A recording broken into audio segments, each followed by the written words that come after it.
special guest in the house. We have Miss Martha Lugo in the house. We have a BCJ Integrated Strategies, Brenda Jones. Brenda Jones, she wears a number of hats. She represents the fastest growing segment of business owners in America today. And so we'll talk to her about one of her upcoming events. She represents a roster of authors and publishers.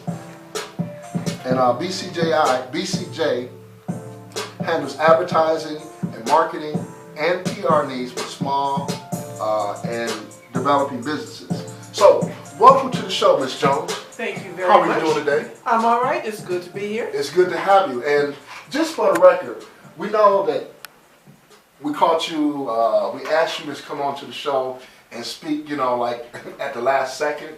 So we do want to apologize for that, but we also know that you know how to move on your feet and make those adjustments as a business owner. Always and forever. Yes. So tell us a little bit more, tell us a little bit about BCJ Integrated Strategies. As a bit of background, I have worked in media, newspapers, print, television, a little bit of radio for over, let's say, a couple of years. A couple of years? Yeah, we'll say a couple of years to make that very safe. Appreciate that. But after doing it for those couple of years, I figured there's a lot of business that falls through the cracks.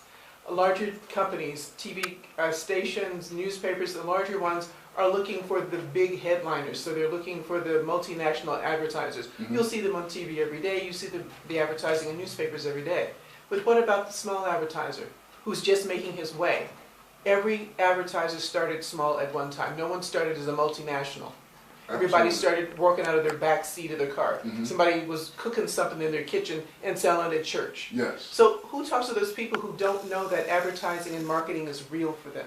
The smart ones like yourself, myself. I think I like you. Yes, absolutely. Well, it makes sense because, if you look at business today, you have some businesses that are no longer in existence because they were not able to make the adjustment, right? And so now what's happening, the technology has changed the whole game for everything. Oh, absolutely. And so now what's happening is the work that you do is what we call to be what they consider an industry disruptor.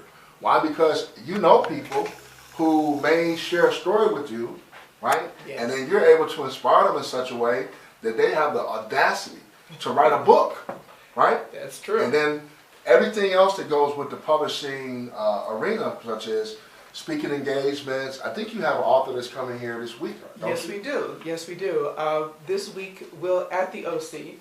On Friday at 6 o'clock, will be Malcolm Boyd. He is a Denverite, born and bred Park Hillian, as I believe you are. That's right, that's right. And he's back. He has moved from Denver to San Francisco, then San Francisco to the East Coast, is doing very well, but he wanted to do the book launch for his new book right here in Denver. That's awesome, man. So there's going to be a book launch. Please come down 6 o'clock at the OC. He will be reading from the book. You'll meet a bunch of people that you haven't seen in a long time. All right. So please gather around. We will be here. There'll be a Q&A, a little bit of Nishnash, a little bit to slurp upon. That's right. And we will be here. So please come down. We'd love to see you. Awesome. Now, before we bring back in Ms. Lugo, the other business owner and community advocate, I did want to ask you just a little bit about, can you give us a snippet about Malcolm Boyd's, his journey and what this is about for him and what it means to him? Oh, absolutely. A lot of people who are listening probably know Malcolm because Malcolm was known in the hood. That's right, Park Hill. In Park Hill, he graduated from George Washington, so all you Patriots get up and shout. Woo, Patriots! There's a couple in the house, obviously. And from there, he decided he was going to, bluntly, he's going to live the street life. There's no reason to pussyfoot around that particular word. He lived the life. And it kind of cost him a little bit. Right. It cost him his freedom for a little bit. Okay. It cost him his loving family for a little bit. All right. And he had to rebuild all that. And somewhere along the line, he figured out he was kicking himself in the rump. I'll put that nicely. Right. Okay. And after a while, and it took him, he'll tell you on Friday, you'll be here on Friday. Yes, indeed. But it took him a while for him to figure out, I'm not doing nobody no favors, and I'm really not doing me any favors. Absolutely.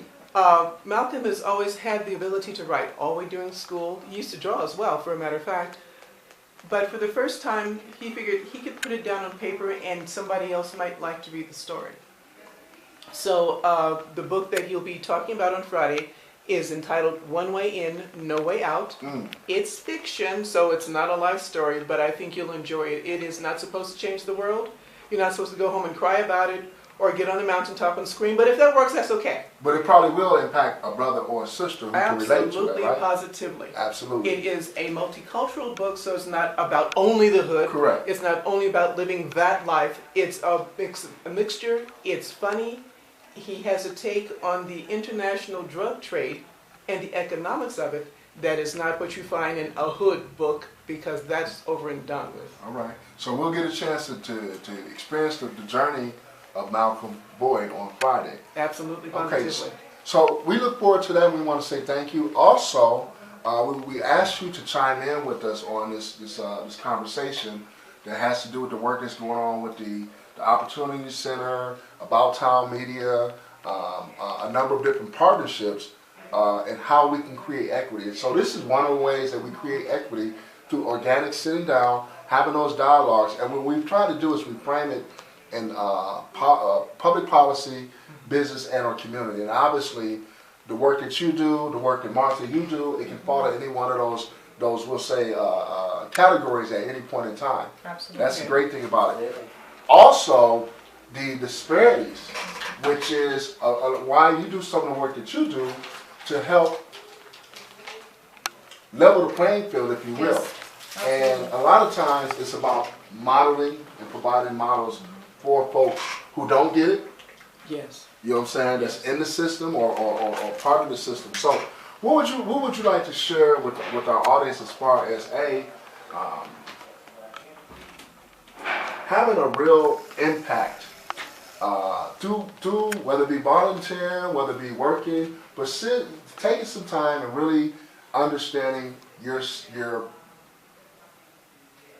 I guess you'd say the organizational makeup of your local government. So, we're all different, Keith, and I look back and think, well, not everybody is like me. Mm-hmm. Not everybody can speak and can speak in front of groups and be outspoken and write a solid letter. Some people don't have time. As the daughter of an immigrant, my mom worked from sun up to sundown, so I get that. Mm-hmm. There was times when I worked 2 and 3 jobs. I was a teenage mother. I get that. But the problem is that a lot of times I think people think I don't make an impact. We all have 5 minutes to make a phone call to our legislators. We all have 5 minutes to make a phone call to city council. We all have 5 minutes to send a quick email. Mm-hmm. For example, I have an app that I downloaded. It's called Vote Spotter.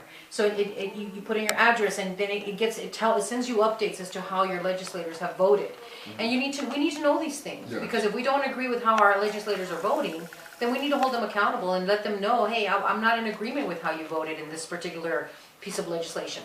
And so I tell people all the time, there's something for everyone. If you're the Facebook type, that's great, but Facebook isn't the only way to be an activist. An advocate, an activist, a voice, and to hold our legislators accountable. We seem to forget that they're not politicians, they're public servants. They are there because we put them there. Mm-hmm. Our federal legislators make $174,000 a year. Think about that for a while. For the rest of their life? Some of them do, some of them don't. Depends on how many times they're reelected. But $174,000 a year is a lot of money for them to work the number of days they work in a given calendar year. So you're saying that they don't work 365? They do not work 360. No, they Okay. don't. They don't work 52 weeks a year like the rest of us do. How many weeks, just out of curiosity? I don't know, but it's not. It's not 52?